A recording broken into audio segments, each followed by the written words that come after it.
Today on the Now, we're talking about a new idea that could drive your healthcare costs way up. The proposed change that could make it harder for people to meet their out-of-pocket deductibles. Well, when most of us took our driving test, parallel parking was something I'm guessing we all dreaded. But now that skill isn't even being graded in certain places. How driving tests are evolving. Plus, you've likely never considered eating insects, but supporters of a new trend say they could be a great source of healthy fats. Thank you, Annie. I'm Amanda Stark.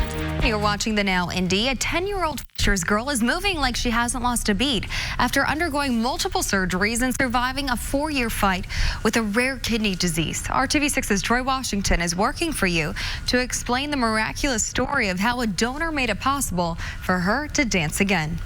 10-year-old Lydia Check has always been able to move to the beat of any song. My kidneys were getting worse by the moment. That's until the music stopped playing because she was diagnosed with a rare kidney disease. When she first started showing signs of illness, I kept taking her to the doctor, and I was like, something's wrong. I don't know what, but there's something wrong. By the time doctors made a diagnosis, her kidneys were failing. While waiting on a doctor, the young girl had to rely on dialysis, a tough process for any mom to watch. Is my child gonna, survive this? Is it gonna be terminal if we don't find a donor? What's her quality of life going to be? Paula Check says it was the Children's Organ Transplant Association that stood by her as she journeyed down an unfamiliar path. Not to mention Lydia's will to live. She's a fighter. She taught us how to be strong, and we survived and she survived. Then there's a call this family won't ever forget. The call to alert them they found a donor for Lydia. When Mom got that call, I just started jumping up and down. It was at a point that I've prayed and prayed and prayed for something to happen, and I called the church that day and I asked God to take the weight off of my shoulders. Surgeons had to act fast. Lydia was in the hospital getting a kidney the very next morning. Check spent a month here at Riley recovering. She got the transplant in September and didn't go back to school until January. That was 2018. She made it through. In fact, she's now the face of the CODA's calendar for the month of March. And as for her dancing dreams, I want to be an artist, or artist as in singer artist. They never died. Those were just delayed for a moment. Working for you in Fishers, Troy Washington, RTV6. Looks like Lydia has some good moves, and you can check out her full story when you read this on the IndyChannel.com. Kevin. Clouds have arrived, a few sprinkles as well, especially to the north. You're looking north, by the way, obviously, with our downtown weather camera. The cloud cover across central Indiana will continue to provide at least a few showers in the northern portion of the state, transitioning, I'd say, to some snow showers by morning. There's your wind. That's the other side of this story. Storm system will have winds gusting over 30 miles per hour through the night. As you look at your hourly forecast, temperatures 46 by the time we get to 9 p.m., falling into the lower 40s and then falling into the lower 30s by tomorrow morning, and with wind chills that will be in the teens. Plan on wearing your winter coat all day tomorrow. We don't come back out of the 30s, but this is just a brief blast of cold air. Temperatures will recover over the weekend. 2 in the morning, there's some rain showers mixing with some snow showers, becomes a little more widespread in the morning, and as the colder air settles in, there are your flurries or snow showers to start your day tomorrow. And what I was talking about, temperatures stuck in the 30s, very windy. The wind chill temperatures through the day in the 20s. Colleges and universities are places where the coronavirus has potential to spread quickly. Today, the American College Health Association released new comprehensive guidelines to help schools best prepare. So it starts with establishing a coronavirus planning and response committee, preparing an isolated triage area should a student or staff member present with a potential case, even practicing response drills, making sure they have enough appropriate medical supplies, and communicating with the campus to reduce fears and false information. Colleges aren't required to have an infectious disease plan, but most do, and a lot was learned during the H1N1 pandemic. How do we isolate healthy students or healthy sick students, which means your normal everyday illness, from those that have pan flu? So making sure you have, if at all possible, entrances and clear communication about which entrance you should come into. So campuses could also do more telemedicine visits instead of having a sick student walk all over campus to get to the health center. Depending on the resources a school and community has to respond to coronavirus would also determine whether classes or events would get canceled.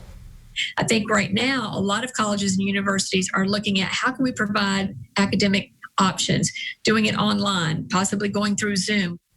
Universities are also advised to make it mandatory for any student, faculty, or staff traveling internationally to register with the school. Checking the news feed, the race for the Democratic presidential nomination just got thinner. Elizabeth Warren announcing that she is ending her campaign. That decision coming after a poor finish on Super Tuesday. But good news for those looking to buy a home or refinance. The average rate on a 30-year fixed mortgage hit a record low. That number falling to 3.29% today. And a discovery on Mars is raising new questions about the red planet. A picture released this week shows what appears to be a hole potentially leading to an underground cavern. Some experts now floating the idea that the cavern could have been a place that could sustain life. Well, back to our lineup. Many Americans struggle to afford prescription meds right now. Coming up, details on a proposal that could affect your copay, making your out-of-pocket costs go up even more. 31st. Visit your nearest dealer for details. Right now on RTV6, odds are you can't make it through town during your day without running into one. The potholes are getting massive, but the city is working on it. And they're not just glossing over the problem. Today, we caught up with crews doing some strip patching on Hannah Avenue on the south side. Just one over a dozen street sections that will get some TLC in 2020. City leaders say strip patching, as opposed to just filling individual potholes, is something they started in 2018, and it's been successful. So if you think your road has too many potholes, here is some advice. Call the Mayor Action Center, go Request Indy online, the Request Indy app, report holes, because those requests turn into action from our crews to fill holes, but also we keep track of the places that we keep going back to over and over and over again, and that's what leads to actions like this. The city's engineering and operations crews go out and analyze streets based on traffic volume and how many times they've had to refill potholes. State lawmakers are working with Indigo on a compromise that could keep the upcoming blue and purple lines on schedule. Indiana House Speaker Brian Bosma said a lawmaker is trying to create benchmarks to phase in the 10% rule for the transit organization. Under current law, Indigo is supposed to fund 10% of transit projects through private donations. A bill that could become law would create penalties if it does not do that. Bosma, Senate has not agreed to the compromise yet. Annie. No surprise here. Prescription drug prices, they're rising much faster than inflation. Most of the time, those figures refer to a drug's listed price. Companies defend the numbers, saying the posted price is rarely what consumers pay and doesn't include insurance discounts. But new research out of the University of Pittsburgh took into consideration those discounts and still found that over a decade, net prices rose 60%. And now a proposal to change federal copay rules could leave everyone paying even more out of pocket. What HHS is proposing is to not allow those drug coupons, the $200 to $300, to apply to the overall plan deductible, say $1,000. So if I fill my prescription and I go back to refill it, I'm still facing a $1,000 out-of-pocket expense. Right now, a drug coupon discount counts towards a deductible. Under the new rule, it would not. It would end up making it harder to reach the out-of-pocket maximum. The change proposed by the Department of Health and Human Services was supposed to happen this year, but there was so much confusion, it ended up being delayed. This could impact everyone because the government hasn't made it clear yet which health plans would be affected. But those with chronic diseases that rely on regular and multiple medications would feel the biggest pinch. A health policy expert says that the idea to change the rule is based on a false belief that it would drive down healthcare costs. We know that increasing what patients pay out of pocket to fill a prescription, let's say by $1, is going to increase the overall cost of healthcare by $1.80. Because they don't fill their prescription, the patients get sick, they end up in the hospital or the emergency room. There's a lot of pushback on this proposed copay change. It's something we'll have to keep an eye on with a decision expected in the fall. All right, ahead in our lineup, it's important to get your dose of healthy fats. Well, now people are turning to insects to get them. Day and tomorrow. RTV6 working for you. We can all remember our driving test, and one of the most dreaded parts, parallel parking. Several states have decided parallel parking isn't needed on driving tests. Nevada just decided to do that a few weeks ago, calling parallel parking an unnecessary part of the test. And there are other changes to driving tests elsewhere. As they're backing in, a lot of times people will hold the wheel turn for way too long. For some, and they'll aim towards the curb. It's the most nerve-wracking maneuver. And their angle of approach is all off. The one move that you'll avoid doing at all costs while driving. Parallel parking. It's just geometry. For 13 years, Nathan Latif with Master Drive has been getting teens ready for their driver's test. Left turns, right turns, stopping at an intersection, going through an intersection, making lane changes within traffic, and being able to merge with traffic. While it used to be mandatory to parallel park while taking your driver's test, times have changed. During the driver's test, they are required to park and back out of a parking space or pull away from a curb. However, that is officially ungraded. Some states have even ditched the skill of parallel parking altogether. They include Colorado, Florida, Ohio, California, Tennessee, Virginia, and Nevada. And that's just to name a few. That's not the only skill Nathan says has been dropped. No more freeway driving in some places. Going on a freeway should definitely be part of the test, I believe. This isn't the first time tests have changed. I remember we were all driving stick shifts, so the big thing was how to shift evenly. That's Lydia Buckman. Her granddaughter just took her test. Lydia is fine with changes because she believes the training young drivers get before the test So approaching the stop sign is more important than the actual test. I still think safety is the most important thing. just the notification. All right, checking back with the news feed. One of the country's biggest banks, Wells Fargo, is raising its minimum wage by the end of this year. Workers in cities like San Francisco or New York will make $20 an hour. Employees in cities with a lower cost of living won't make below $15 an hour. ICE agents are going after undocumented immigrants in sanctuary cities. The New York Times reports ICE has started doing around-the-clock surveillance of undocumented immigrants' homes. ICE reportedly plans to use hundreds more officers to make arrests in cities where local police won't cooperate with agents. Live longer and fight off heart disease. That's what a large-scale study of people taking fish oil supplements found. So the study in Britain didn't pin down how much is necessary to get the benefit, but overall, people taking supplements were 13% less likely to die early. This weekend, we will spring forward and lose an hour of sleep Saturday into Sunday, and we'll turn the clocks forward 1 hour at 2 a.m. Sunday. If you're out late and on the town, the Indiana Alcohol and Tobacco Commission announced today that it will allow the sale of alcoholic beverages to continue until 4 a.m. on Sunday, March 18th. This will allow for the same number of service hours if the time didn't change. Kevin.